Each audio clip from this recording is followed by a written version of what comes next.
Y'all ready for this? Hi,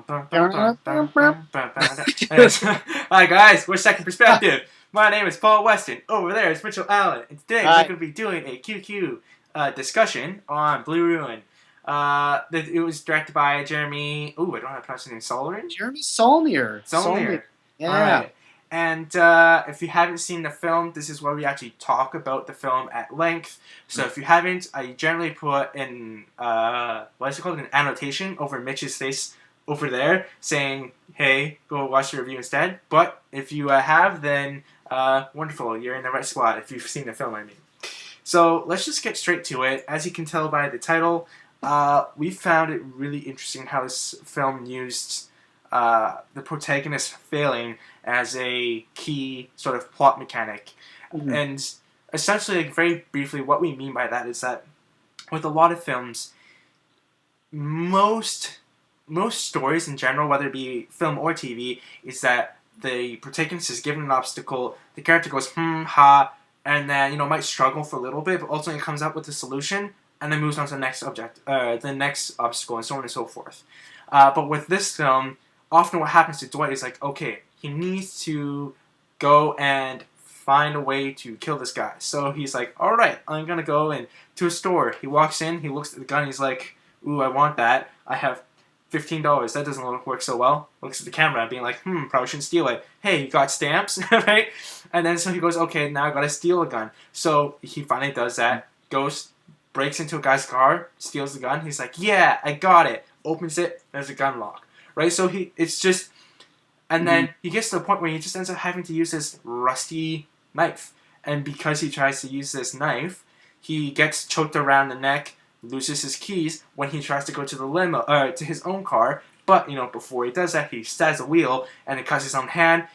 He ends up having to use the limo. And so, like, what we're I could go through the entire film, which actually Mitch and I did. We did. I have to say, this is for sure one of the longest, going through discussions of because usually when we do these we sort of talk out a little bit before what we're going to say, what we're going to talk about, but this was one of the lengthiest let's throw stuff on the floor and see what happens, and we just made a list of every failure he made, and we're talking about what our favorite scenes were, and it just ended up being super long, but great, I think, because it's a lot to think about here. Yeah, and I think at least the end result of all that for me was just this film is even better than I thought it was, and I guess its weaknesses are what it was. But anyways, my long rant at the beginning was that essentially what we mean by the film uses success or its failures really well is that all these failures link up to the end point, and a lot of films usually use successful completions of obstacles to do it, but with this one the character uses failures. And so that is what we're going to at least focus on at the beginning. And then we'll go to the bracket and other things bracket, which there are a number of other things, but we'll try and keep this into a shorter 30-minute length. But I think my favorite part of this film is still in the failures, and I think it encapsulates the failures in general of Dwight.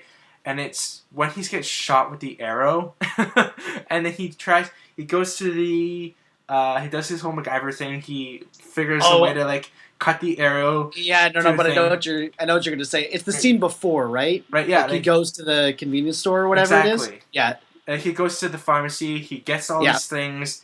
But it even shows that look, we're not quite the same film, because he's talking to the guy. He's limping, and he's like, and the guy staring at him, he's just like, yep, and he just leaves, right? It doesn't even bother to explain it. But also does a really kind of neat thing there, where it's when he runs away from the hospital, people, there's not all of a sudden every cop in the world is after him. They'll probably just be like, that fucking guy ran away, what an idiot, I hate him. He didn't pay, okay, go on. And life moves on for everyone else. The entire world does not necessarily care about his issues, right? Their world will go on. I'm really rambly today, but it's all important. I think what they do well, and I was sort of talking, pointing at this in the review, but just in terms of the world that they end up building, it's what Dwight does really doesn't have a larger bearing on on the fate of the world. Like, Yeah. there's nothing high stakes per se about what he's dealing with in terms of a larger perspective, but everything that he's doing is just sort of indicative of this larger world view of like a chaotic violence, like something that's just cyclical and going to return to people over and over again if they keep making the worst possible mistakes. So when he makes these mistakes, it's not necessarily that they're like high caliber like stakes or high caliber like situations for the world, but they're sort of like representing the world as a whole as like moving forward and always getting caught up in the worst possible situations. Yeah. So, and like just to cap on like my arrow thing, yeah, like it's somewhat linked to that, and it's wholly idea of that like he can't, when he goes and tries to do this arrow thing. We've seen this scene before where it's like it's gross and it's painful, but it's kind of interesting to watch, a guy trying to take an arrow out of his it's like leg. every Bruce Willis movie ever, right? It's exactly. like getting a bullet or like getting something else, like and then he like pours some alcohol on it. He's like the next scene he's like getting bourbon. Is like that sucked. Yeah. But this one just goes to a hospital and says, "I had an accident on my leg," and then drops. Which is, I mean, the guy is, I think, rendered as like half pathetic, half intuitive and smart. Yeah, which is it's interesting. It's an interesting choice for that character, I think. Yeah, when I think that's what makes this film, right? And that's what makes it interesting is because if this was another Liam Neeson, Bruce Willis, one of those guys that is all like an expert on like shooting people and everything, we've seen it before. We've seen this film.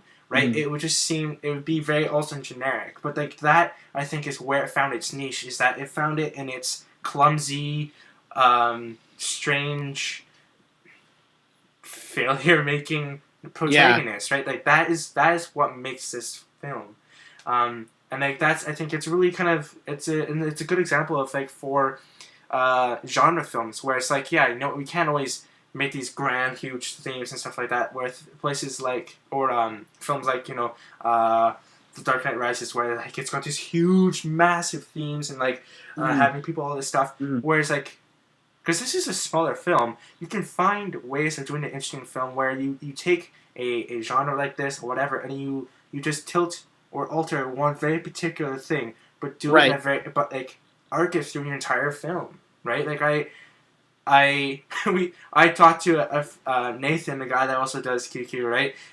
And he's like, "Oh, this one's pretty mediocre." And like I was like, instinctually, I was like, "No, I don't think so." But the more I talk about it, the more I realize like I have no idea how you can say that this film doesn't do at least some things interesting. I could see, right? Yeah, like it I fails agree. at some things, right? But like you can't say it doesn't do anything interesting. No, or am I telling in my mind? For sure, it's not hollow. It's not like an empty movie. It's like there's something. There is like something working in the center of this movie to really complicate things and really make it fascinating. It doesn't always stick the landing, but it at least goes in interesting places and does interesting things with its plot. I like some of the best parts of this movie for me are just like the odd choices of either music or setting or like even weaponry. Like at one point, a guy has like the fact that he gets hit with an arrow, but he has a crossbow. Yeah. Like it's not like it's two guys with crossbows or like a whole thing, and they're like hunters, and it's established that this is a thing. It's just one guy has a crossbow, one guy has a gun, and he takes out the guy with the gun, and yet it's the guy with the crossbow that really gets him in the end. Yeah. I mean, and there's choices like that, and then we were talking about how at one point there's a vintage song called No Regrets. I have to look up who the artist is, but it's like a 60s song that realistically probably wouldn't be on the radio at the exact moment he decides to turn on the car when it turns on. But it's a neat choice that sort of sells like the kind of vintage, like sort of a little backwards, like in history world that they're trying to set up. I liked stuff like that. I found that was sort of another interesting layer they had, is that like it's like a world that's sort of stagnated, and then why don't you talk about? I know the person that you really found interesting, and I think you connected a little bit more was Ben. I would say, like, for those who don't necessarily remember who Benny is, after he gets involved in the mess, Dwight gets involved in the mess at his sister's house, and he goes to the hospital and all that kind of stuff. What did you do there with your little hand? Sorry, I'm a little bit dark, so if I go like this, usually like you can brighten up your screen. So anyway, sorry, I probably should have let you know what I was doing. What a bizarre moment. But I digress. Benny, yes. Sure. So essentially, Dwight seeks out Benny, and this is where I get a little muddy as to like what he's doing. But I guess he's just trying to get a form of self-defense. He's been attacked at this point at his sister's house, and he's got this guy in the trunk of a car that he has to figure out what to do with. So he goes to Benny, who's I think a high school friend, as far as I gleaned, and I thought I saw it from Texas, but it's probably around a similar area.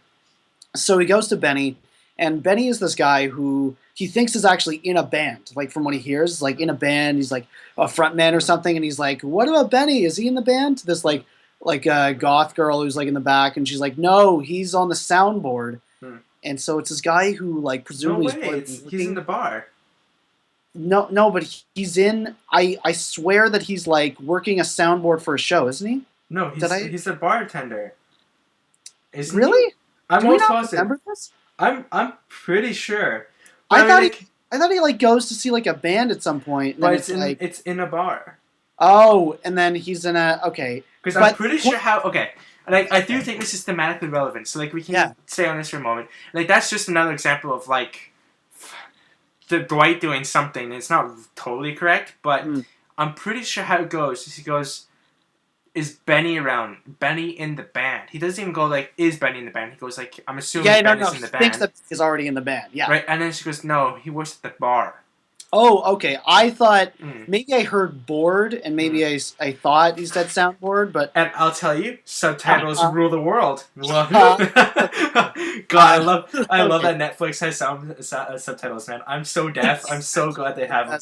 But anyways, yeah. So that's why I'm I'm 90% sure it says a bar. But regardless, you know that he's been doing the same job for years. Like this is where he is, and when he says like, "Hey man, I haven't seen you in years" and stuff, like I think the first thing he says is like, "Let's go get a drink." Like let's go.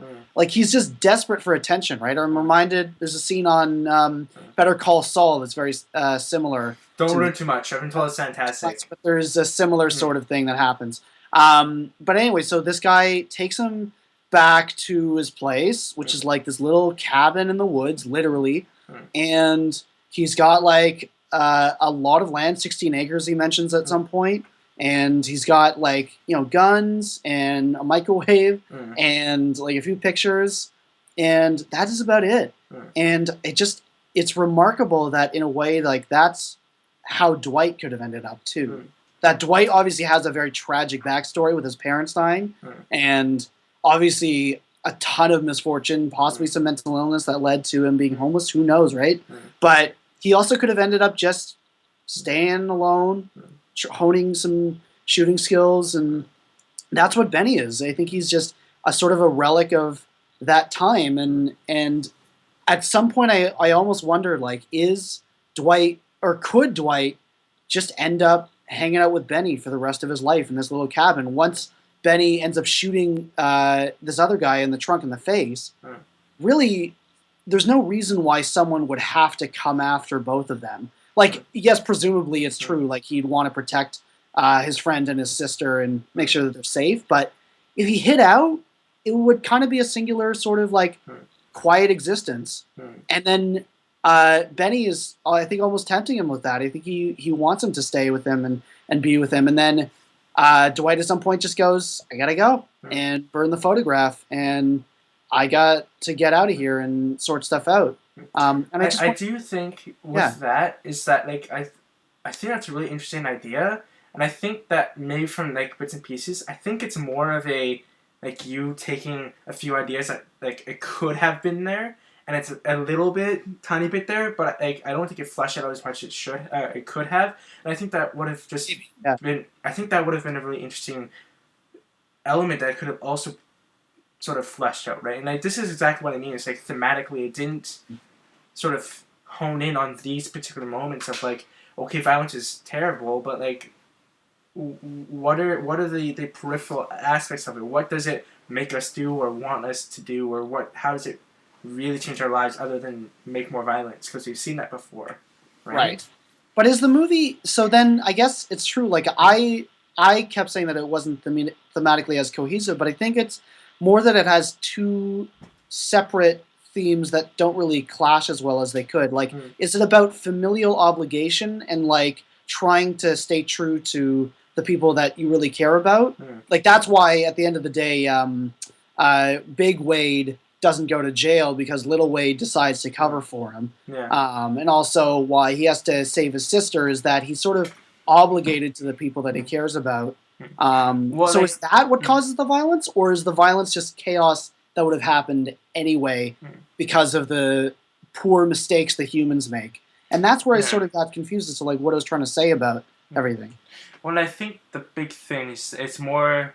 I think first and foremost, it's big because then it's like familial Yeah. obligations, right? And I think you wanted to hitch onto that, being like, it's so easy for us to be violent, even as clumsy people, as people who don't really know what we're doing, as not trained Liam and Neeson type assassins. We can create so much damage.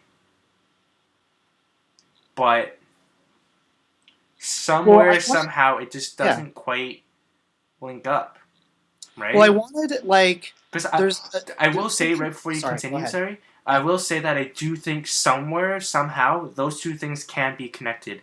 I just don't know if the director quite found the right moments or story aspect to connect the two. I do think that it is there somewhere. You just may not have found it. Sorry, continue. No, sorry to interrupt you too. I mean, there's something visually that he does, and I also may be reading too much into this as well, but he does this thing where, and Paul pointed this out, but I sort of was going off of it, is that he establishes every time that like Dwight goes into a new house, when he's a bearded drifter, when he's not bearded, etc., he's like in a different house, and they do this thing where they establish the rooms. So you see like a little glass tchotchke on the counter. There's like a picture of someone in the house, etc., and then he goes to him. Yeah, and then you go to him, and you're like, he doesn't belong there. That's not him. And not only do you know this because of like it's narrative information, but you just can tell like that's not where he is, right? Well, they always shoot him in like strange camera angles, or he's obscured by mise en scène, or they use very particular. Yeah, he's like behind a shower curtain or like in front of a mirror or something, and it's true. It's usually a distorted image, right? And then the only time they repeat this, and it seems clear that like they're showing us who he is the very last scene. Is they go back to his sister's home, which is his sister's home. It's not his home, but they show a picture of the arrow in the grass, the pitchfork, the smashed glass on the floor. Like I think the sink light is on or something like that, and they show a picture of him as a kid, and the postcard drops in. And you're like, wait a minute, that's him. Like this is the most visual representation of him, other than him like shooting someone or like him stabbing a knife into a limo wheel. Like that's the most visual representation of the chaos that he's caused and been a part of, and that's the only time where you feel like you've seen him in his natural environment, and he's not even there.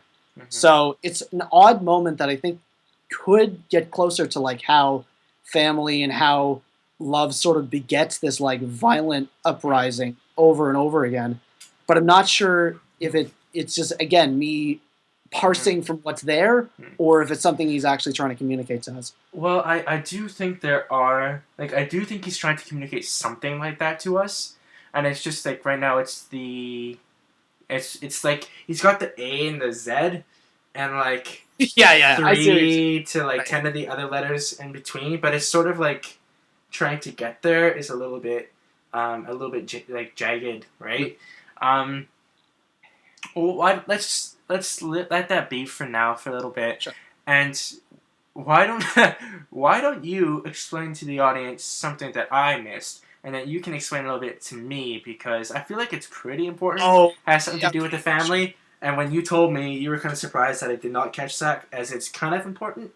Yeah. So I mean, this, and it's also, I think, part of like how Dwight figures this out is the only character that's left in the limo when he carries it away is it is one of his many mistakes, Mm. and yet it's a mistake that sort of leads to like a revelation. Is also a mistake that leads to a success. Anyway, he drives, and this kid is like stuck in the back of the limo, and he walks out, and he's like, I hurt Wade. Or he asked him, like, did you hurt Wade? And he's like, I hurt Wade. And he's like, Wade hurt my parents. And then the kid's like, I don't think Wade hurt your parents. And he runs away, which is like a strange moment because, like, how would this kid know, right? And so later on, when he's in the house with the brother, I think brothers and sisters, I want to say, sons, daughters, whatever it may be. It's a little bit confused. Yeah. They're part of that family. And he's had that moment where he's like, thinking he's going to shoot him, maybe he's not going to shoot him, and then he like shoots one of the guys, and the women are like challenging him, saying they'll leave him alone. And throughout the discussion, like he sees the other kid like coming with a gun, and the kid with the gun like tries to shoot him, and he like shoots him away. But he alludes to the fact that the kid was born from his father, like from Dwight's father. And what I gathered from that, I think he also alludes to something about the affair, is that Dwight's father and Wade's mother had the affair, and from that that kid was born. And so that kid is like Dwight's half brother, and that's why he lets him live in the end, is that he just sort of like lets him carry on. And see, I have no idea how I could have missed that. Like how I feel like that I would have seen or remembered or something, because like I write so many goddamn notes. And unfortunately, it's sort of part of only the dialogue. There's nothing visually. I mean, it would be hard to, I think, evoke visually, but it's nothing visually to like let you know that that's a thing. Yeah. Okay, my question and my confusion comes from if it was. No, wait, just kidding. Okay. It totally makes sense. Because it's Dwight's dad. Yes. That has sex with Big Wade's mom. Wife. Like Big Wade's wife, but then also... So, the kid happens. Mm-hmm. And then she's like, yeah, no, Big Wade's your kid. Totally. Yeah. But how would Dwight know that it's... I feel like the kid... must know, like that's why he says, like, I don't think Wade killed your parents, because I feel like maybe someone told him or whatever it may be that he wasn't. Yeah, interesting. Because I feel like if they had the affair, then people would either start to figure it out, or she told someone at some point that it was actually, you know. Okay, but do they ever explicitly say, by the way, William was born by... No, but I swear if you listen to the last scene, it's like pretty clear that number one, that's why he lets him go, and number two, like they also sort of shun him. Like I think, and there's something in the dialogue where he mentions him being like his father's son. Like that's how he says it, right? So there's no reason why he would say it like that if it wasn't that like that he figured that out. Interesting. And I don't know. To me, that's what it also seemed. And I also thought like when he calls thematically, it's more interesting too, right? Yeah. Okay. Yeah. Well, we're running short time here, so like there's one thing that we do want to talk about very briefly before we go, and Mitch, the keys are in the car. The keys are in the car. That's actually what I was going to say. The keys are in the car, man. No, but so that's the final line of dialogue in the movie. I wrote this down immediately because I knew, and I didn't even know that there wasn't going to be another line of dialogue, but I had a feeling that this was where it was going, and I knew I was going to write this down, and we're going to figure out what's going on here. The only thing I could say is that the keys are always around his neck in most of the movie. Like, he makes an excuse to do that. Like, that's one of his first mistakes in the first part of the movie, is that he leaves keys somewhere. It's not his first mistake, but yeah. Sorry, it's one of his big mistakes. Yeah. And then, like, from then on, and then also before, he has the keys around his neck, and he's not, like, giving away his keys to anyone anytime soon. I sort of saw it as, like, he's passing on, you know, his lifeline to this kid, and he's like, "You go have a better life. I messed mine up. Keys are in the car. You just take it and go somewhere." So I thought it could have been as simple as that. I don't know if you had a different take on what that might have meant. These are the lines that I go, I know that it works and I know that it's interesting, Right. but I am dumb sometimes. I don't have an interpretation, and it sits within me. And like, this is part of the reason why we have these discussions, is so that I can. Uh-huh. A byproduct is be a little bit of an idiot in front of other people, but that we can verbalize things, and then I go, holy shit, okay, now I get it. Because I understand, like, the car means something. The keys, I noted that as well. Like, they're always around his neck, right? Mm-hmm. It means something thematically, and that it's You also had some interesting thoughts about the car itself as a symbol, which I yeah, didn't pick up as much, but I like, like well, sort of where you're going with that. Yeah. yeah, like, and like, that's maybe why I knew it was important. But basically, Mm. what I told Mitch and my understanding is that, like, when you first see the car, it's almost in hibernation, the same way that Dwight seems to be, until Officer Eddie knocks on the window and stuff. And like, it's really interesting. Like, that's, by the way, a really good, subtle backstory or exposition. Like, that is what I think is good Oh, writing. with Where the it's, officer in the beginning, yeah, yeah, I it's really like like where that. it's like knock knock knock. It's Officer Eddie. There's no fucking way a cop that doesn't know you is not Mm-hmm. gonna be like, hey, Yeah, do you my mind name's moving it? Paul, Yeah, yeah, right? yeah. So okay, you're ready to go. They know him, and then Dwight goes, if it's about the house, she goes, don't worry, honey, come with me, yeah, that sort of thing. He goes, you're safe. He's being released, like that. All that stuff. It does what it's supposed to at the beginning, but also explains his backstory. That is what I think is great exposition. It really works really well. Right? So, and like, it does two things at once. That's what I think is great writing, in case anyone ever asks when I go, what's great writing? I think that does it. Not to say that the film itself has great writing the entire way through, just that particular moment. Sure. But when I bring up the car, it's like, okay, he's in hibernation, and then when he's given that purpose, all of a sudden, the car itself has a purpose. The gas gets back, like, he puts the gas in, the car Right. has a battery.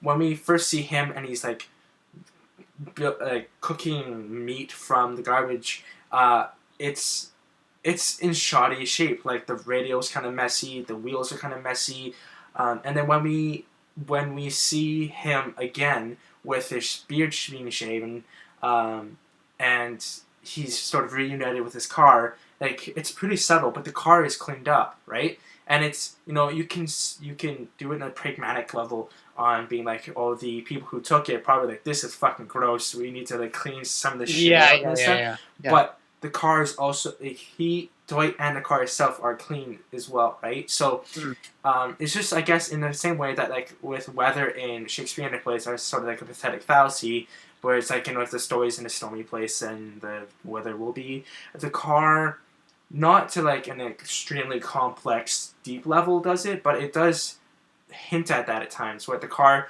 is sort of a visual reflection of where he sits, right? So I feel like there's probably something thematically there, when he says that the keys are in the car. I just feel like there's something deeper there that I'm not getting, Yeah. right? Well, I mean, the only thing is just sort of what I said, is that he's like trying to pass on, like, the car, like, cars and vehicles that move. I mean, it's generally a signal of moving forward.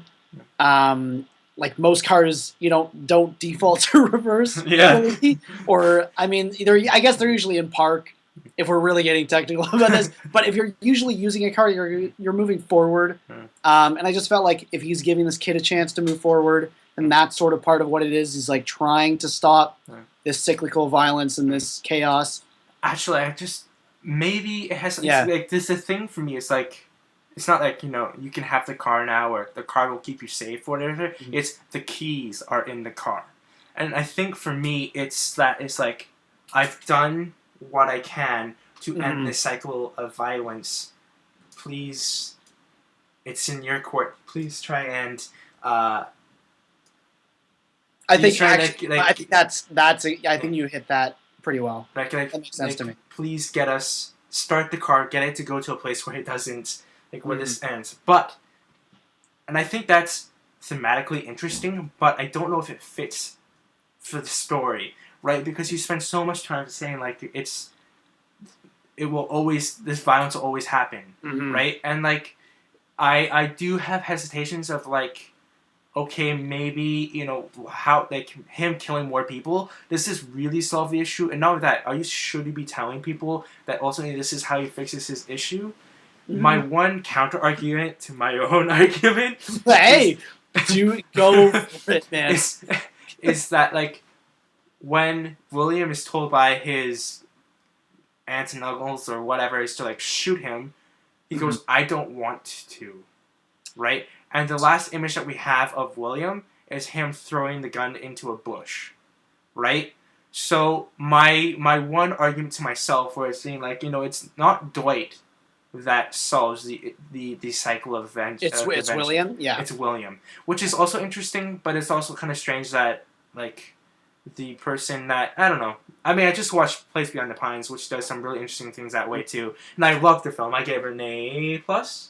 I gave it an A, one of the two, but it was a fantastic film, right? So I can't say I punish this film for that if those two films do the same thing. Otherwise, it just becomes taste, right? So I just talked myself into being wrong. Good job, Paul. Great work, man. A plus. Back talking right there. But like we'll finish on because we are running past it. What are your final thoughts on that before we say goodbye? On the film itself? I think mostly on just the ending, right? Like, sure. I think, I guess it does. Like with that one scene in the house, it did something for me very, very fascinating. With like something that just looked like a pretty staid, like basic visual trick to like establish a room, and it sort of transformed that into like actually trying to say something. I think about the character. And I feel like the moment what he's trying to decide whether to shoot the family or not is the closest we get to like a climax, I guess. And after that, it's like pretty inevitable that he's gonna die. It's a little. I'm not sure if it's the best ending for the story, but it's a decent ending for a story. Yeah. It's like it's not a super unsatisfying ending. Yeah, no, for sure. And it's like I wish all of the surprise. I wish it was more surprising. Maybe I don't know. It's hard to know. I mean, genre movies. Yeah, I feel like what was probably the most satisfying moment or climactic moment for me was when he's behind them at the speaker. And I think that's we were talking about the same scene, but that's like what it is. He's making that decision of like, should I not kill them? And then as soon as he goes, that's why we're going to fucking Pittsburgh to kill his family, and then he turns and shoots them. That I felt like I thought that fit everything thematically. It was interesting. It really well. There was a very distinct choice. And then the stuff after that, I understand why it needs to be there, but I almost wonder if there wasn't a way of sort of like very quickly tying that up right after Dwight just being like boom, boom, boom, dead, right? And then he has to live with that choice. I don't know, because what the writer does, I think probably fits more thematically, but on like a visceral, satisfying, punchy ending. I can see what you're saying. They could have tightened the ending up a little bit, and maybe. So he was caught between a rock and a hard place, right? I know. They could have also found room, even if he like shot everyone, to like reveal that William was like his half brother. Like they could have worked with that, right? Yeah. So I see what you're saying. So yeah, pretty decent.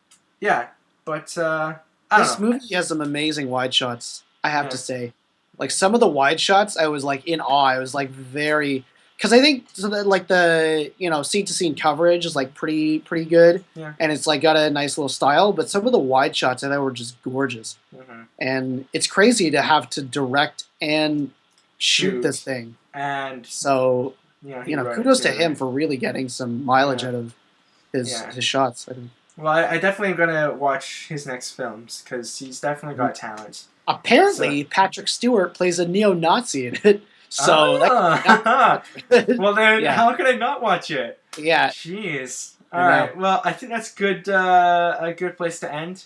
Patrick Stewart potentially being a neo-Nazi. Yeah. But way should we end anything, really? Yeah. Good lord. All right. So long story short, screw you, Nathan. It's a good film. Yeah. Can't defend yourself. Who cares? Booyah! Other than that, I'm second. Oh no, I'm second perspective. This is Paul Weston, and over there is Mitchell Allen. One day I'll get all that correct. All right, guys. Goodbye, Internet. Bye, everybody.